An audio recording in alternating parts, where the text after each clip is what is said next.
welcome back to the channel We Cars 24/7. If this is the first time you've found the channel, I'm Steve. I have a 2JZ FRS that I drag race, drive on the streets.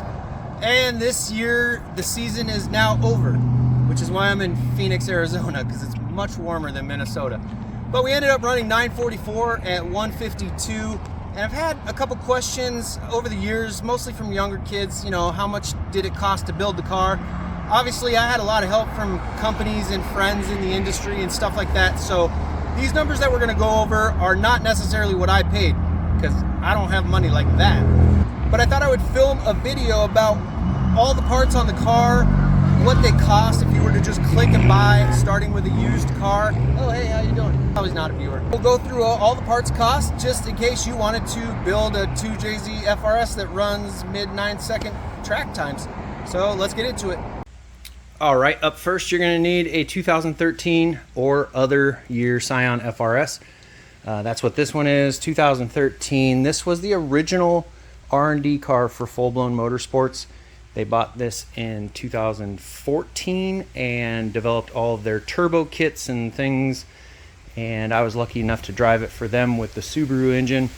Once they were done with it, developing parts for it, they said, we'll sell it to you and you can do whatever you want with it.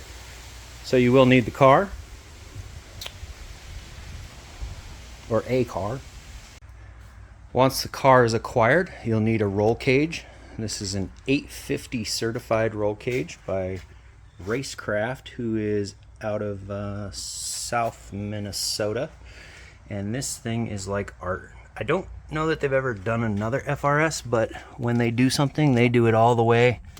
You can see the welds are just beauty, and everything's just really tight, nice and good. You probably need a fire extinguisher. I was never willing to watch the car burn down, whether it be on the streets or at the track, so I did purchase that from Motion Raceworks. It's a quick release and haven't had to use that, and that's good. The seats that I have are Corbeau seats. They're not the most expensive ones.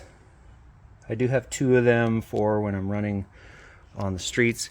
And then you'll need some impact 5-point harnesses. A lot of this is labor. With your submarine harness down here, call it the wiener belt, you'll need a tab that you can bolt onto there. Just make sure when you're adjusting that seat and pull up on, don't slide it forward, you will sandwich your fingers. Oh, it's brutal. Also, part of the cage and mandatory from NHRA is that we have a window net. I got this GM style old seat belt. I think they do it different now.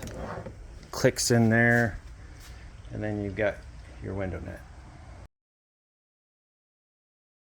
One of the other things added into the cage was the parachute handle.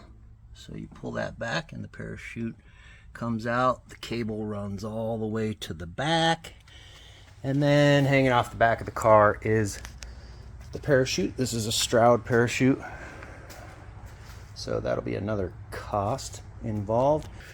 Other things inside here are going to be Sparco steering wheel with the quick release, and that about rounds out the interior. Keep it pretty simple, but that cage is one of the reasons why I didn't just make this a 500 horsepower street car. You can see the cage comes back here, lands on the frame rail. This spoiler I handmade. I had this spoiler in my brain for a long time. It was also a street car, so I didn't want the real long drag spoiler, but I definitely wanted to set this apart from like the drifting FRSs and things like that. So this is all hand cut aluminum, 063 aluminum, and carbon fiber side plates with the support rods that I figured out. These little doodads right here are billet mounts from Tim McAmis Race Cars. I did end up making 5 of these spoilers for other drag FRS guys that wanted them, and I sold them for $540. One other cost to the cage is going to be certifying it. NHRA comes out and certifies the cage every 2 years, I want to say. And you can see the clean work going through that speaker grill. So once you have the shell, that is about everything that you'll need for the chassis. There'll be other time-consuming items like cutting out this bumper just right for the intercooler and things like that, but that rounds out our chassis. And here's the spreadsheet of the chassis.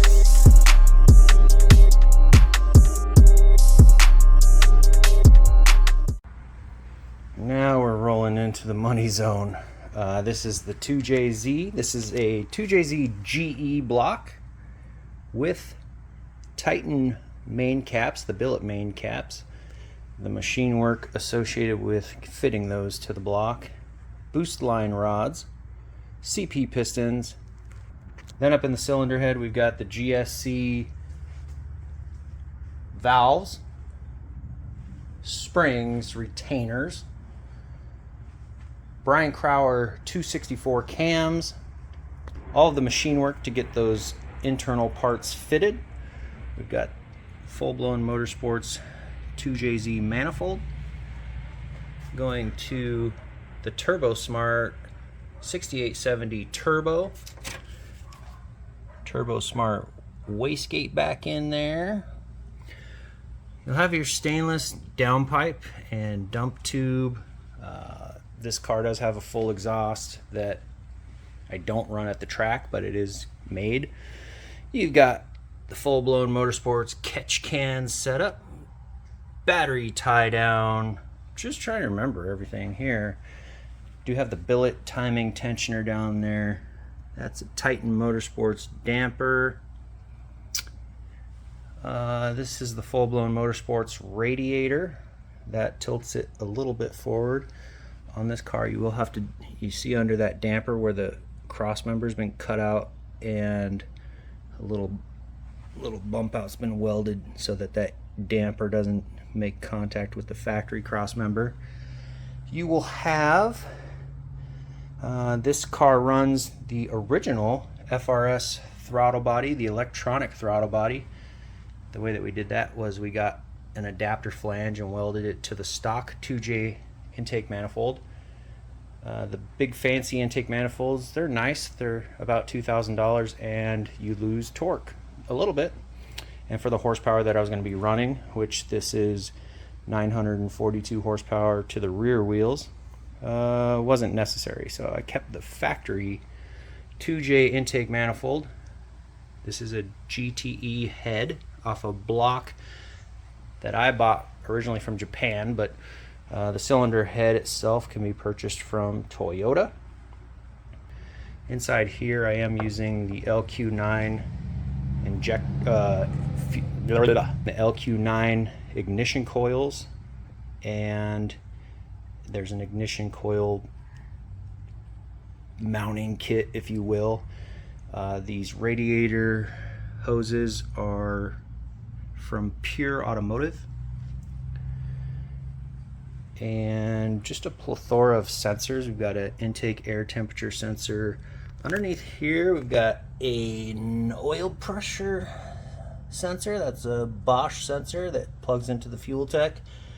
You do see we've got the Jegs diaper underneath this thing. It's a kind of a universal one, but that's what I needed at the track. Also have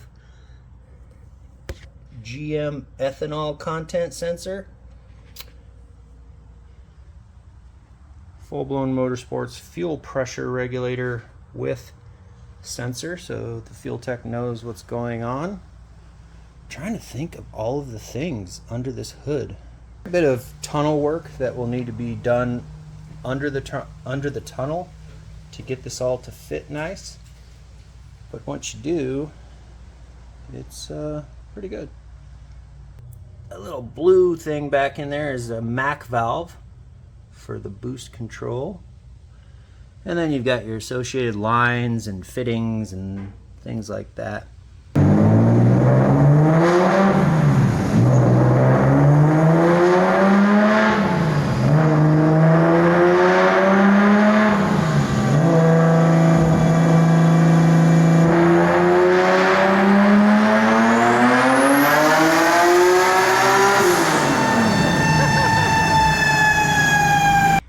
quite a few photos of the engine build itself that I did this winter. Oh look, there's another item I forgot about. This is the Clutchmaster's slow release valve. And what that does, it's got a little orifice that actually lets the clutch out slightly slower than my foot will, and that's to not shock the driveline.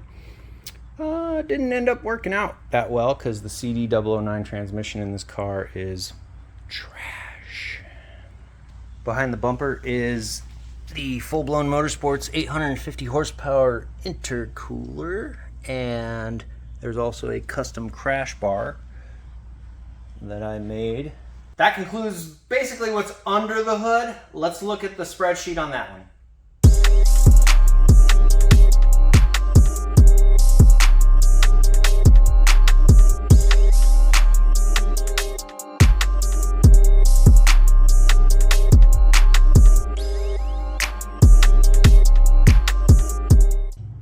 Now we're looking at the drive line of the car. There is a sandwich plate or conversion plate between the 2J engine and the CD009. Yes, I did paint it gold, kinda. It looks like it's chipping. But this is the CD009 conversion for 2J from Full Blown Motorsports. And that comes complete with an aluminum flywheel and a twin disc 850 Clutchmaster's clutch. Wow, that was expensive. Coming back, I've got a custom transmission crossmember that I made. So that custom transmission crossmember. And then we go back to the QA1 carbon fiber drive shaft. It goes through the loop there, and that's NHRA certified in case the drive line or the drive shaft breaks. It does not come whipping around into the car, although the carbon fiber is not going to do that. It's just going to break into like broom strands. Going back to the Ford 8.8 rear end conversion. This rear end I pulled out of the junkyard out of like a 87 Thunderbird. Inside of it has a True Track limited slip, Ford Performance gears, 331 gears. That makes that just about bulletproof. And then coming out to our G-Force Outlaw axles. And then the hubs, I did have to get the larger splined drive shaft shop axles because the splines in the stock axles are not large enough to do what we're trying to do. Here's the back of the 8.8 conversion. Nice fancy cover from Full Blown Motorsports, and that's how it mounts. There's two ears in the top, and then mounts to the back here with these aftermarket urethane bushings. I guess you can't really tell, but all the way around the car are the ARP wheel studs. Some people had some issues with wheel studs on these cars, so I just decided to replace them. Another feature of the driveline that I put in was this sensor. Now the axles from G-Force came with this wheel, and this is a Hall effect sensor that we mounted to read the rear wheel speed. This is the back side of the front wheel, and you'll see the wheel that I had CNC cut and the bracket that we made with the sensor. That's got the pigtail. That is our front wheel speed sensor. That front wheel speed sensor is not something you can buy. I had that made, but the theory behind it was we would get the rear wheel speed sensor and the front wheel speed sensor, and then we would tell it to the fuel tech and say if the rear wheel speed is spinning faster than the front, then we want you to cut timing or cut boost or whatever we're going to do.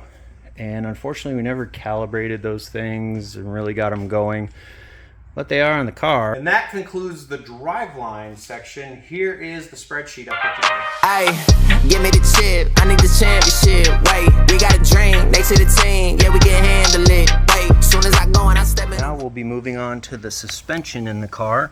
And one of the least expensive things I ever did was this WRX STI sway bar.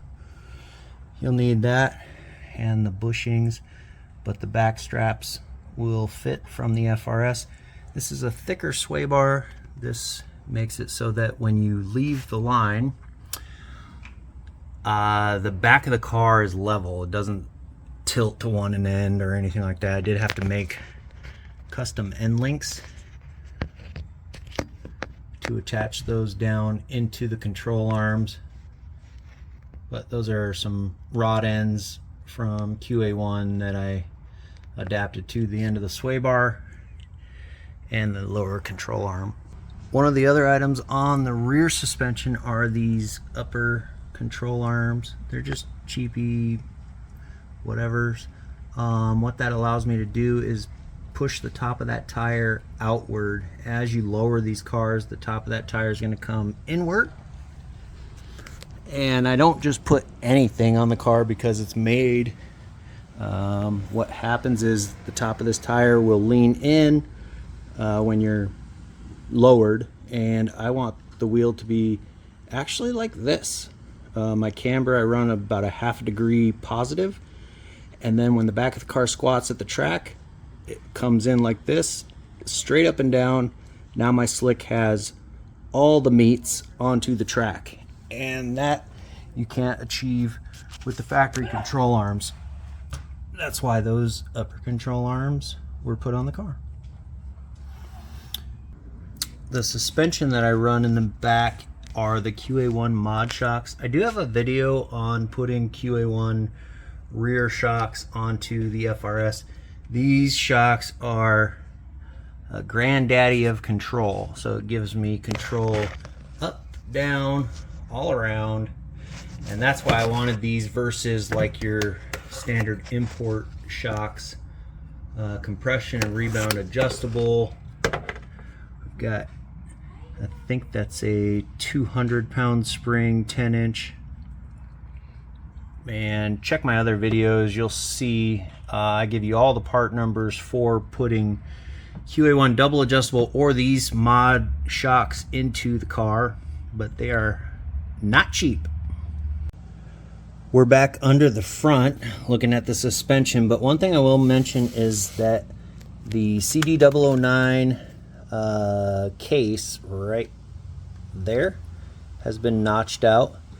That's notched out so that you can fit the front sway bar, but on this car and every drag car you obviously will not run a front sway bar, but that is why it's notched out. So if you wanted to run a front sway bar, you will need to notch out the CD009 case right there in that 90-degree format.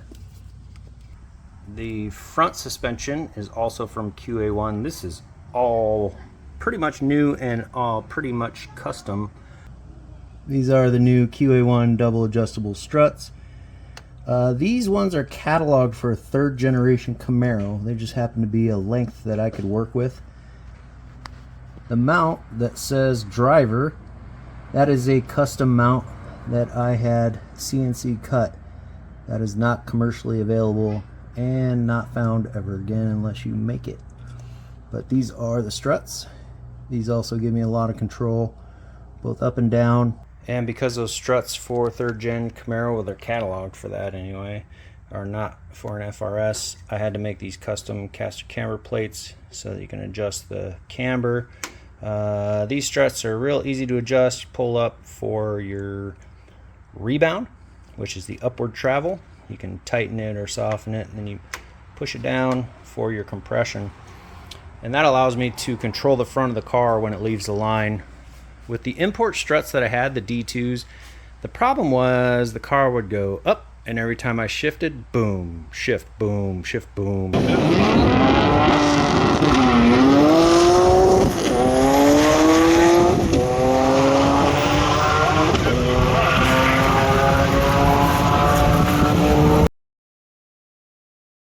And so I needed that kind of control on this car, and so that's why we put the QA1s. So that concludes the suspension. It's pretty simple with the upper control arms in the rear just giving me the camber adjustment that I need, and then the control of the front and rear shocks and struts is just essential, but that's really all you need. You won't need to just buy everything you see made for an FRS suspension just because you buy the parts, or I did, buy the parts that I need to make it work. That's all the suspension that's on this car. Here's the spreadsheet.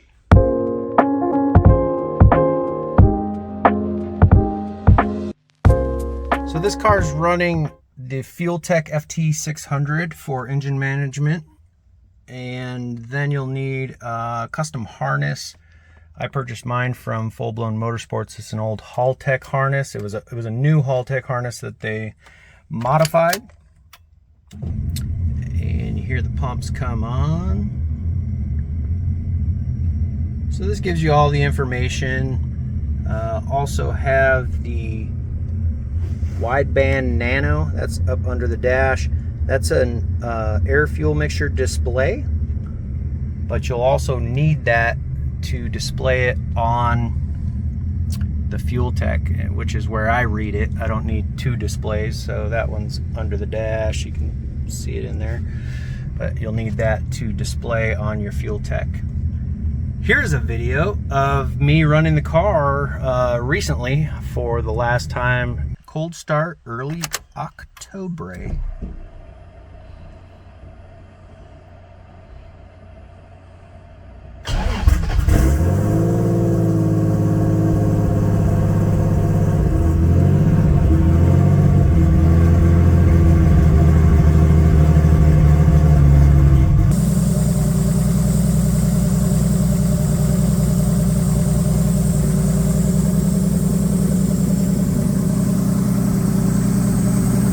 The engine management is very simple once you get the FuelTech involved. Here's the spreadsheet on that.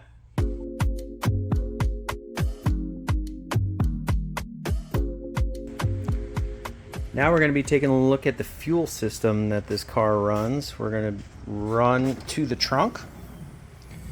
Now the factory fuel tank in this car goes over the back seat, and it's got like a hump thing where it's got a pump in one side and then it pulls from the other side and it goes back and forth over the hump. That is not an efficient way to pull lots of amounts of gas. So I got this Jegs 12-gallon tank back here, and I modified it to run this Full Blown Motorsports. This is a dual pump hanger, so it's got two legs to it, and the two Walbro big boy pumps are down in this corner. And that's so when I'm accelerating, it will not starve itself of fuel. So slightly modified tank, fuel hanger from Full Blown Motorsports, along with their filter there, and then dash 6 line to and fro all the way back. And then for NHRA, you also have to have a bleed off hose that dumps down under the car.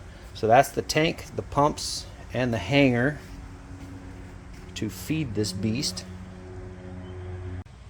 Once the fuel gets up this way, it'll go back to this eBay fuel rail. It has a very tight 90-degree fitting on the back. I remember that was kind of expensive, but I don't remember how much. It's very tight back there. And then we go to our 2000cc Full Blown Motorsports fuel injectors. We come out of the fuel rail, go over to the fuel pressure regulator, and then feed it back to the tank. And then it does go through that GM ethanol content sensor somewhere down there. One of the things I wanted to show you is not as far as like money in parts, but time wise, the FRS heater hoses feed from right back there. You can see my harness is all coming through there, but you're never going to get your heater hoses all connected to the heater core under the dash.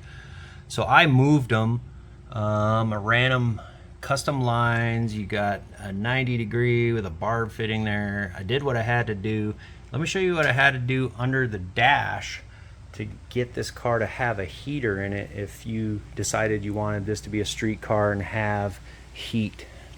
Underneath here is our heater core, and the lines had to come in at a different angle. So I had to take this whole heater core out, and you could see I had to weld fittings onto it so I could do AN fittings, and then my feed and return. You see all the wiring for the fuel tech underneath there, but that heater core was a pain in the butt to make this car have heat and have the hoses come out in a spot with the 2J right up against the firewall so that I could actually put heat into this car.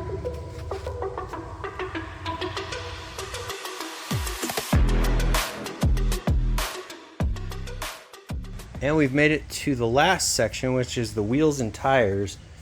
These are the inky RPF ones in something black chrome. I forget what they call it. It's a square setup. I don't know what the width is offhand, but I'll probably post it. Those are 245, 35, 18 tires. Just some cheap jams for the streets.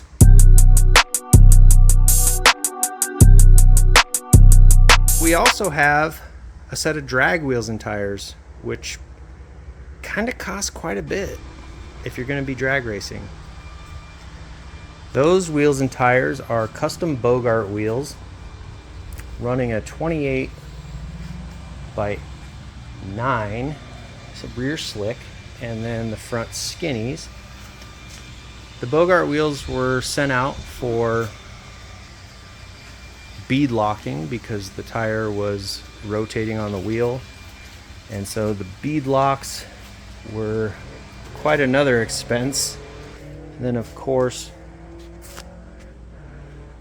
to run the full-blown Motorsports aluminum lug nuts all the way around, purple just because that's the company color, because lightweight.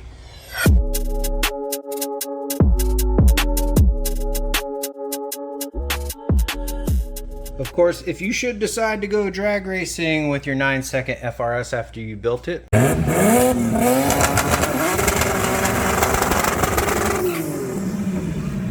make sure you've got your helmet, your shoes, your safety gloves, 5-layer jacket and pants, a Hans device, and if you run faster than 999 or 135, a competition driver's license.